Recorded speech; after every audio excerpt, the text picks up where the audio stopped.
The air in the sun-drenched, multi-million-dollar penthouse in downtown Seattle felt like spun gold. It smelled of Italian leather, fresh-cut lilies, and the kind of success that was utterly unobtainable to 99% of the world.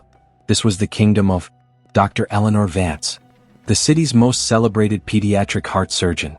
At 35, she possessed the serene confidence of a woman who saved lives before noon. Her husband, Julian Vance, was the perfect complement. A former architect turned full-time philanthropist and socialite, Julian was all charm, tailored suits, and a smile that seemed to light up every room, a smile he reserved mostly for Eleanor. They were the definition of a power couple.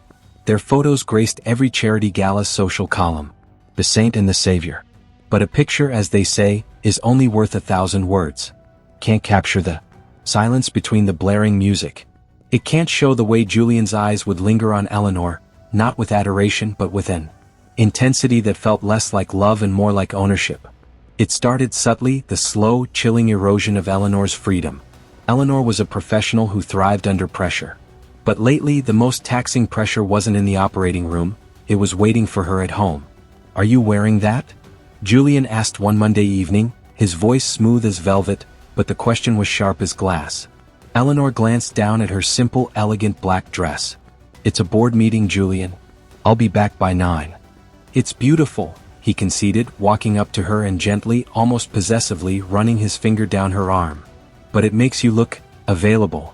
He smiled, a wide, breathtaking, and utterly terrifying smile. "I just want you to remember who you belong to, Eleanor.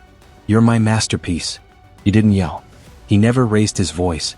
Instead, he would use a gentle, controlled tone that made his words hit harder than any shout. It was the calculated way he spoke, the soft certainty of his control, that truly got under her skin. When she returned home that night, the keys to her car were missing. "Just a temporary inconvenience, my love," Julian explained the next morning, pouring her a cup of coffee. "Your mechanic called. Said the brakes fell off. I just want you safe." Eleanor knew better. She knew the brake lines were fine. She knew Julian had canceled her car's valet service and had the keys hidden. He wasn't ensuring her safety, he was ensuring her proximity.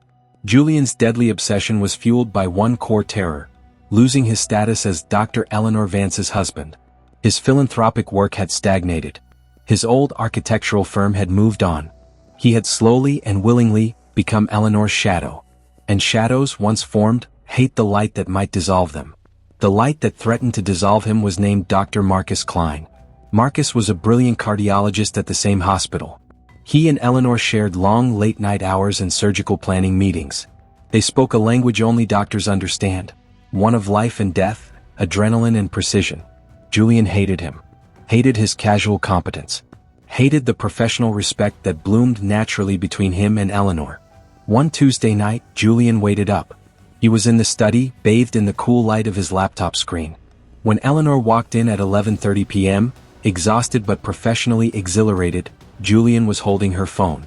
"We need to talk about this," he said, his voice a low, dangerous whisper. Eleanor's blood ran cold. She hadn't left her phone that close to him in months. He held up the screen. It was a text exchange with Marcus.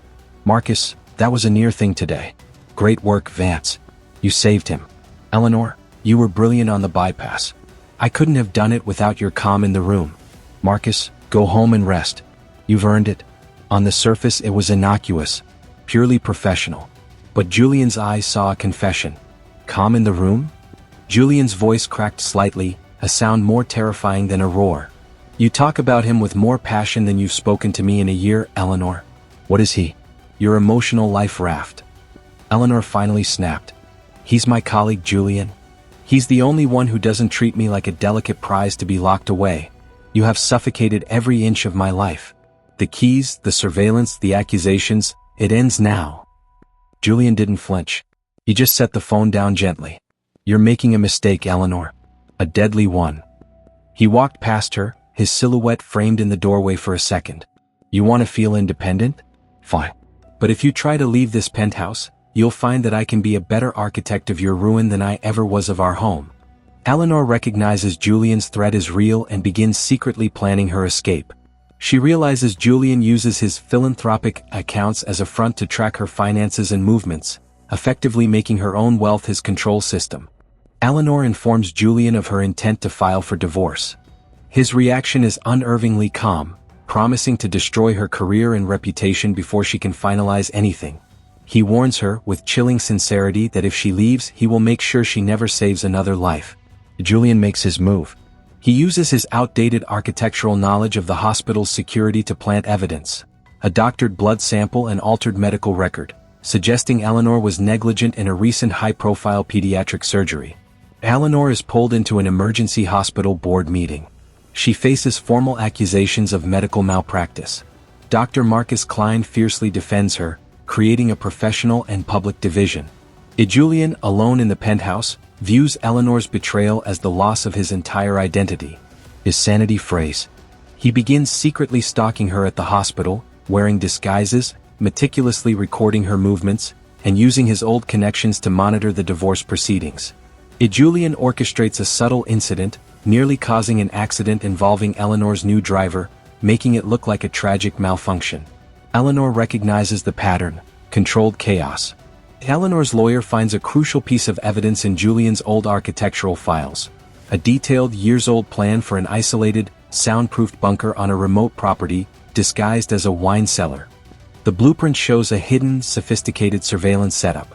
This confirms his long-term planning and obsession. Julian obtains a unique, untraceable poison, a muscle relaxant that mimics a fatal, natural heart attack, that only a specialist like Eleanor would recognize, and only at autopsy. The weapon of choice is a twisted reflection of Eleanor's life-saving profession. Julian organizes a massive, final charity gala in Eleanor's honor. He acts perfectly normal, charming everyone, subtly positioning himself near Eleanor, ensuring she's the center of attention.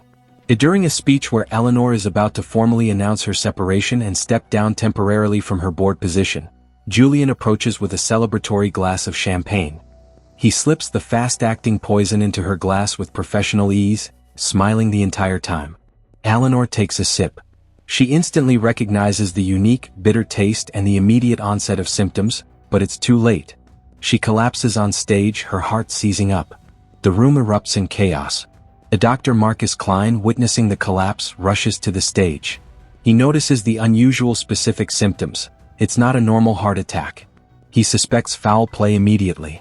Julian, playing the devastated husband, subtly attempts to administer a high-dose counterdrug that would accelerate the poisoning, thus cementing the heart attack narrative before any help arrives. Marcus intercepts him, recognizing the lethal vial. Julian is exposed in front of the entire city's elite. Julian is arrested. The interrogation is a battle of wills. Julian maintains his innocence, playing the grieving, wronged husband. His composure finally cracks when the police present the cold, hard evidence: the hidden bunker blueprints and the intercepted deadly counterdrug. The case goes to trial. The pattern of coercion, the planted medical evidence, and the attempted poisoning at the gala paint a clear picture of premeditated, narcissistic rage. Julian is convicted of attempted murder. Eleanor survives and recovers. She realizes that control is not love, and that the facade of a perfect life is the most dangerous prison of all. She uses her experience to champion domestic awareness. But the story ends with a deep dive into the psychology of obsessive love, reminding the audience that true crime often lurks behind the most dazzling, curated smiles. The deadliest betrayals are often committed by those who know your heart best. True love liberates. Obsession isolates. The golden cage that Julian built for Eleanor was a monument to his own fragile ego, and when she dared to seek the light, he chose to burn the entire structure down. This case proves that sometimes, the person who knows how to save you is the same one who knows exactly how to kill you. Dr. Eleanor Vance survived the ultimate betrayal, but her story serves as a chilling reminder. Never mistake a possessive grip for a protective hand. If this story of obsession and betrayal resonated with you, and if it reminds you to look closer at the quiet warning signs in your own life or the lives of those you love, share it. Hit that like button, subscribe for more terrifyingly true crime stories that peel back the perfect facade, and let us know in the comments. What was the first sign that the love was already dead?